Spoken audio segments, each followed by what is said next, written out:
Assalamualaikum warahmatullahi wabarakatuh. Saya di sini melakukan presentasi tentang menelusuri tradisi Islam di Nusantara. Tugas ini untuk menyelesaikan mata kuliah materi pendidikan PAI SMP. A. Pengertian tradisi Islam. Menurut Surjono Sukamto 1990, tradisi adalah kegiatan yang dilakukan oleh sekelompok masyarakat dengan secara langgam atau berulang-ulang. Dan menurut WJS Purwadiminto 1976, tradisi adalah segala sesuatu yang menyangkut kehidupan dalam masyarakat yang dilakukan secara terus-menerus, seperti adat, budaya, kebiasaan, dan juga kepercayaan. Ada juga menurut KBBI, tradisi adalah adat kebiasaan turun-temurun dari nenek moyang yang masih dijalankan oleh masyarakat. Penilaian atau anggapan bahwa cara-cara yang telah ada merupakan yang paling benar dan baik. Sedangkan tradisi Islam adalah suatu kegiatan, kebiasaan, atau adat istiadat yang dilakukan turun-temurun oleh masyarakat dan di dalamnya mengandung ajaran-ajaran Islam. B. Sejarah perkembangan tradisi dalam Islam di Indonesia. 1. Tradisi Nusantara sebelum Islam. Sebelum Islam masuk dan berkembang di Nusantara, masyarakat telah memiliki keragaman budaya dan tradisi. Dan pada zaman dahulu, masyarakat di Nusantara memiliki kepercayaan yang dianut, yaitu percaya pada roh-roh nenek moyang mereka, atau bisa disebut paham animisme dan dinamisme. Dan pada zaman dahulu, upacara ritual yang menyangkut kehidupan mereka selalu disangkut pautkan dengan keberadaan roh-roh nenek moyang mereka. 2. Datangnya Islam ke Nusantara. Pada dulunya Nusantara merupakan pusat utama lalu lintas perdagangan dan pelayaran. Melalui Nusantara, hasil hutan dan rempah-rempah dari seluruh pelosok Indonesia dibawa ke Cina dan India, terutama Gujarat yang melakukan hubungan dagang langsung dengan Malaka pada waktu itu. Dengan sebagai pusat lalu lintas perdagangan, Islam datang tidak hanya untuk berdagang, tetapi juga untuk berdakwah menyebarkan agama Islam.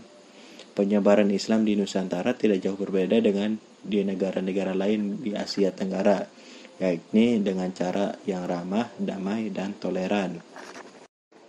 3. Wali Songo dan masuknya tradisi dalam Islam.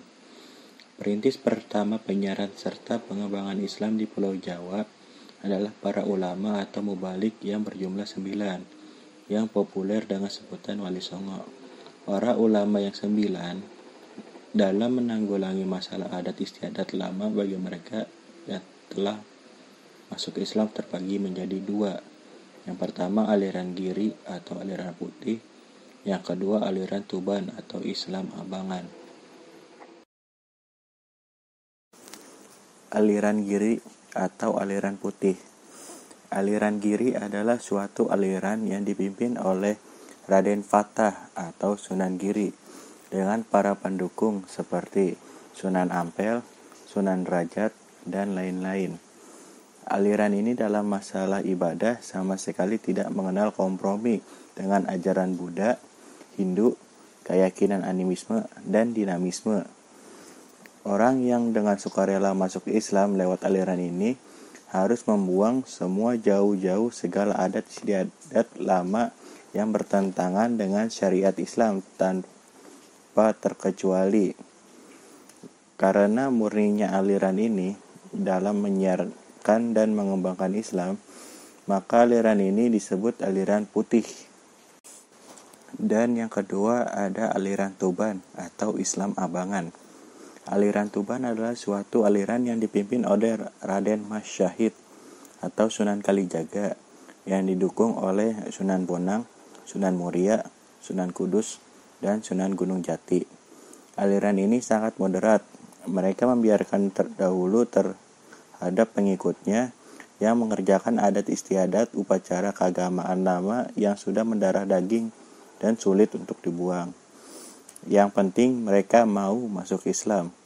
Agar mereka tidak terlalu jauh menyimpang dari syariat Islam, maka para wali aliran Tuban berusaha agar adat istiadat mereka diwarnai dengan keislaman. Maka aliran ini dicap sebagai aliran Islam abangan. C. Akulturasi budaya Islam. Kedatangan ajaran Islam di Nusantara juga mengalami proses akulturasi dengan kebudayaan Nusantara saat itu. Budaya ini kemudian dikenal dengan istilah budaya Islam. Budaya dalam pandangan Islam adalah sebuah tata nilai dan tradisi yang berkembang dari ajaran Islam. Islam mempersilahkan siapapun untuk berpendapat, mengemukakan ide dan gagasan ataupun menciptakan budaya tertentu asalkan sesuai prinsip-prinsip sebagai berikut. A. Tidak melanggar ketentuan hukum halal haram. B. Mendatangkan maslahat atau kebaikan dan tidak menimbulkan mafsadat atau kerusakan. C. Sesuai dengan prinsip al-wala, yaitu kecintaan hanya kepada Allah dan apa saja yang dicintai Allah. Dan al-bara, yaitu berlepas diri dan membenci dari apa yang dibenci oleh Allah. Ketiga prinsip tersebut menjadi pedoman bagi umat Islam dalam berinteraksi dengan budaya-budaya lain di luar Islam. Berlandaskan ketiga prinsip tersebut, akan terlahir sebuah kebudayaan Islam yang memiliki ciri khusus, yaitu budaya yang berasaskan tauhid kepada Allah Subhanahu wa Ta'ala selama ketiga prinsip tersebut tidak dilanggar.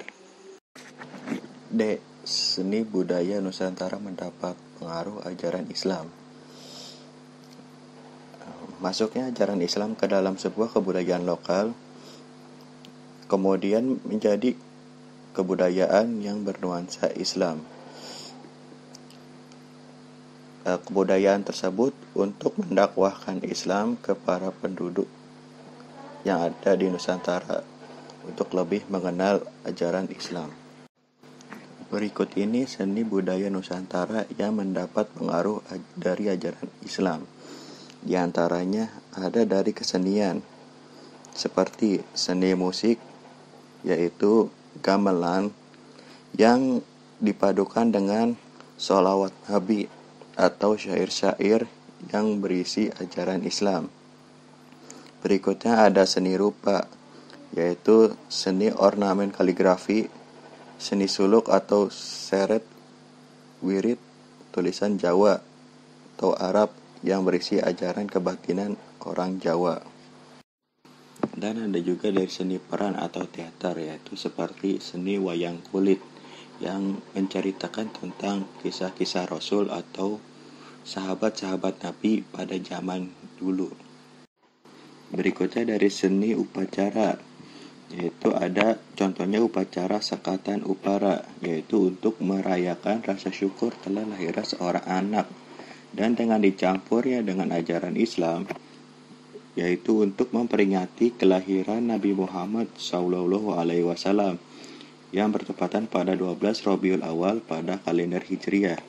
Dan ada beberapa upacara-upacara lainnya seperti upacara grebek, selikuran upacara, magengan, upacara Rabu Kasan. Berikutnya ada dari bangunan. Bangunan masjid di Jawa berbeda dengan bangunan masjid yang ada di Timur Tengah. Bangunan masjid di Jawa berbentuk seperti bujur sangkar dengan atap masjid yang berbentuk tumpeng atau limas.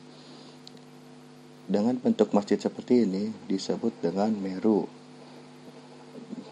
Dan atap masjid yang berbentuk limas tersebut berfungsi untuk menyerukan suara azan agar terdengar kepada masyarakat.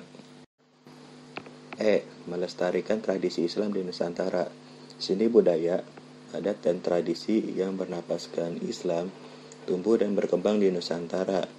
Tradisi ini sangat bermanfaat bagi penyebaran Islam di Nusantara.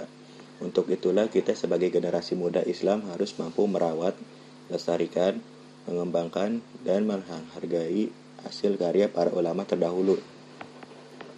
Contoh, ada beberapa tradisi dan budaya Islam yang masih ada pada saat ini. Ada sekaten dari Surakarta dan Yogyakarta, yaitu untuk memperingati kelahiran Nabi Muhammad SAW yang bertepatan pada tanggal 12 Rabiul Awal. Dan ada juga halal bihalal, yaitu acara tradisi silaturahmi antar umat Islam pada saat Idul Fitri, dan banyak lagi. Ada kupatan, yaitu tradisi yang dilakukan seminggu setelah Hari Raya Idul Fitri, dan masih banyak tradisi-tradisi yang lainnya seperti budaya tumpeng, dukderan, tabot, dan lain-lainnya. Cukup sekian presentasi dari saya. Apabila ada salahnya mohon dimaafkan. Wassalamualaikum warahmatullahi wabarakatuh.